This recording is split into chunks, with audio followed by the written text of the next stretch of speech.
Nah, kalau ada manusia datang ke gua-gua ini, minta-minta, panggil syaitan, panggil dewa, panggil penjaga gua atau apa saja, syaitan di sekitar situ tadinya takut sama manusia ini. Makanya orang kalau bersemedi nggak pernah kurang dari 3 hari, 1 minggu, ada yang 1 bulan, ada yang bertahun-tahun bersemedi. Baru syaitannya keluarin suara tuh. Dilihat orang ini kok bodoh benar, dulu nggak makan, nggak minum. Iya, kamu mau apa? Saya mau ilmu kebal. Lihat, perhatikan syaitan tipu dia.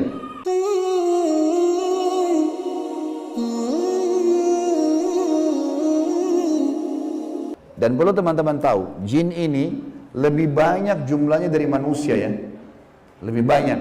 Iblis tadi yang kita sedang bahas, salah satu dari golongan jin. Jadi ada jin-jin yang lain. Allah ceritakan dalam surah jin, khusus. Surah nomor 72 bicara masalah itu. 18 ayat pertama, itu Allah menceritakan tentang masalah adanya jin-jin beriman. Jadi di alam jin ada jihad, ada dakwah. Tetapi kepada syaitan, dan syaitan ini golongan fasik dan golongan kafir dari jin. Ada jin mukmin, ada jin fasik, ada jin kafir, sama manusia. Ada manusia beriman, ini yang beriman manusia, dan jin yang beriman tidak akan interaksi.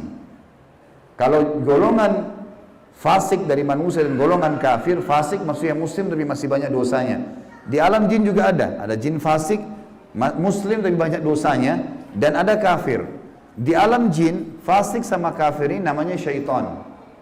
Jadi semua syaitan pasti jin, tidak semua jin itu syaitan. Bisa ditangkap ini ya? Oke.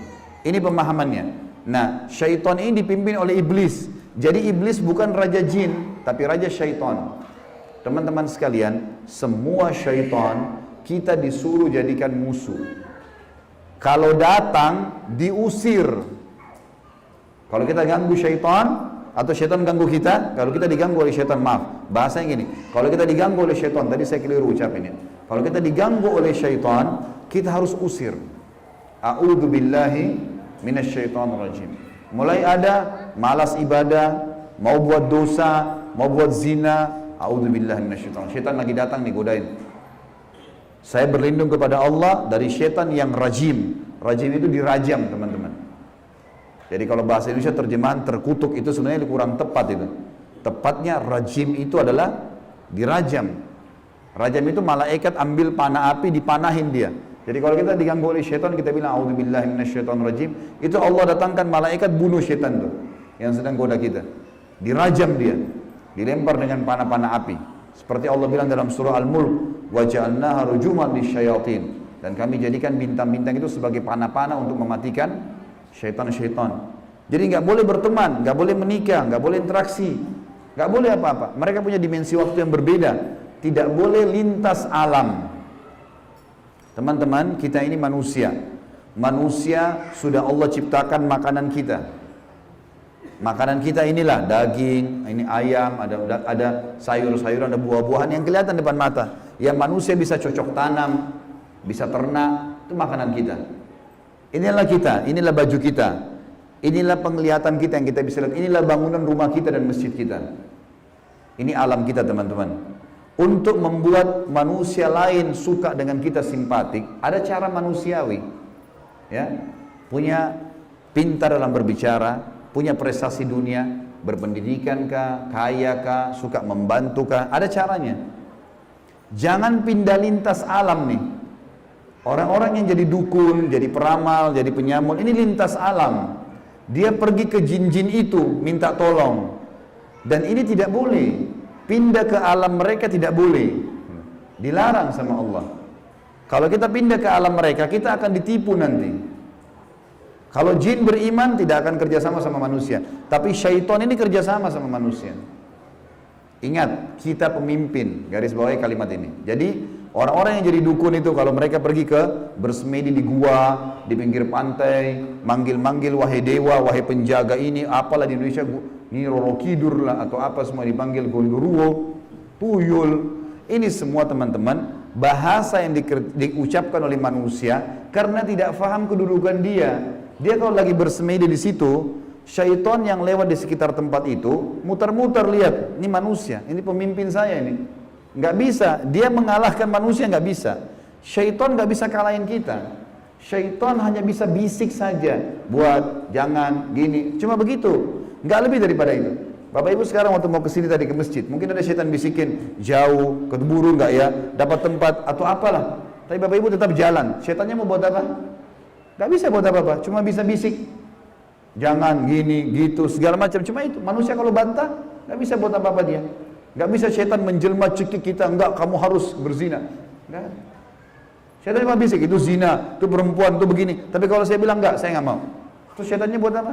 Nggak bisa buat apa-apa, lemah sekali. Allah bilang, inna kaida syaitani kana dha'ifa. Syaitan itu lemah sekali. Kalau ada manusia yang tidak faham tentang kedudukan mereka sebagai khalifah, ditipulah oleh syaitan itu. Sama tadi orang bersemedi itu. Sebenarnya teman-teman sekalian, di muka bumi ini, yang mengatur kadar udara, oksigen yang kita hirup, populasi manusia, populasi hewan-hewan, kadar panas, udara, api, air, segala macam, ini ada malaikat-malaikat. Teman-teman kalau mau baca surah Al-Ma'arij dan surah Al-Buruj, surah nomor 77 dan surah nomor 79. Di situ disebutkan panjang lebar tentang tugas-tugas malaikat. Jadi yang urus lautan, urus gunung, urus tumbuh-tumbuhan, semua ini malaikat, makhluknya Allah. Rukun iman kita yang kedua, kita harus yakin mereka ada. Nah, kalau ada manusia datang ke gua-gua ini, minta-minta, panggil syaitan, panggil dewa, panggil penjaga gua atau apa saja, syaitan di sekitar situ tadinya takut sama manusia ini. Makanya orang kalau bersemedi nggak pernah kurang dari 3 hari, 1 minggu, ada yang 1 bulan, ada yang bertahun-tahun bersemedi. Baru syaitannya keluarin suara tuh. Dilihat orang ini kok bodoh benar, duduk nggak makan, nggak minum. Iya, kamu mau apa? Saya mau ilmu kebal. Lihat, perhatikan syaitan tipu dia. Disuruh makan kotorannya sendiri, disuruh minum darah, disuruh ini, lintas alam lain nih. Manusia tidak mungkin mau minum darah, fitrahnya kita nggak suka itu. Alam kita beda, kita nggak boleh makan itu memang. Allah buat kita nggak suka itu. Syaitan suka dengan bau-bau busuk, bau kotoran. Manusia nggak suka. Syaitan suruh manusia ini ikuti dia, suruh bersemedi. Dan ini disebutkan teman-teman, sebab turunnya surah jin ini karena ada orang-orang Arab jahiliyah dulu, mereka ini teman-teman kalau mau kalau lagi perjalanan bagi safar, kepala sukunya, kepala kafilah, kepala perjalanan itu kalau sudah istirahat di satu lembah, dia tiba-tiba keluar, dia ambil setengah bekal makanan, dia bawa ke tengah-tengah lembah, lalu dia bilang begini, wahai penjaga lembah, ini setengah bekal kami, jangan ganggu kami ya. Ini perkataan siapa? Perkataan kepala kafilah tadi. Maka Allah bongkar dalam Al-Quran, dalam surah Jin, Allah katakan 18 ayat pertama diantaranya, fazaduhum rahaqa. Maka syaitan-syaitan di sekitar lembah itu semuanya makin mengerjai mereka, makin jadi tuh. Kalau ada satu kampung misalnya kayak di Indonesia ini paling banyak seperti itu. Ada satu kampung lewat jembatan, tersebar berita, itu di jembatan kalau malam hari ada nenek-nenek tuh. Syaitan tunggangi itu isu. Kalau ada orang takut, makin jadi, makin kelihatan. Yang lihat hanya orang yang takut saja. Orang yang tidak takut tidak bakal lihat. Tidak bakal kelihatan. Tentu teman-teman sekalian, kita ini sampai azan Isya, sholat Isya dulu baru kemudian kita lanjutkan materinya. Teman-teman sekalian, kalau ada satu rumah, orang bunuh diri di situ. Orang bunuh diri. Kalau kita lewat, pagarnya rumah orang itu 10 meter. Kita lewat 1 meter pertama, 2 meter pertama, semua syaitan di sekitar rumah itu bisikin kita. Itu yang bunuh diri perempuan, rambutnya panjang, matanya belalak, keluar darah dari hidungnya. Terus, sebelum antum ini, anda ini ngelewatan 10 meter pagar itu. Dia takut-takutin. Kalau kita takut di 5 meter misalnya, balik ke sana kita lihat benar tuh. Perempuan yang gantung diri itu kita lihat, padahal sebenarnya tidak ada. Itu permainan syaitan di sekitar rumah itu. Ini saya bongkar kedoknya biar Bapak Ibu tahu. Jadi syaitan kalau ada di sini marah sama saya, biarin aja dia marah. Karena emang dia begitu kerjain manusia. Dia kerjain manusia. Kalau ada teman kita jalan tanya, kamu takut gak? Kamu lihat gak? Dia bilang enggak, karena dia tidak takut. Kalau dia takut, dia bayangkan nenek-nenek misalnya. Dia lihat nenek-nenek di sana. Jadi orang makin benar, makin tahu tauhid ini, makin tahu kisah awal Nabi Adam, musuh kita syaitan, Allah bilang syaitan itu lemah, tidak bisa buat apa-apa. Ini semua teman-teman sekalian akan membuat seseorang di antara kita jadi kokoh. Jadi tidak mudah tergoda oleh syaitan, dan ini makna daripada hadis Nabi SAW. Hai Ibnu Khattab, Umar bin Khattab, kalau kau lewat di sebuah lembah, syaitan tahu kau lewat di lembah itu, dia cari lembah lain. Padahal Umar nggak pernah lihat syaitan itu. Syaitan yang lihat Umar. Kok bisa syaitannya takut? Karena tahu kalau Umar ini sudah tahu sedikit ada gangguan syaitan, langsung Umar baca A'udzubillahi minasyaitonirrajim. Berarti Allah utus malaikat bunuh dia. Orang-orang yang takut saja, yang belum faham, baru kemudian dikerjai oleh syaitan itu. Seperti itulah pemahamannya. Sudah azan?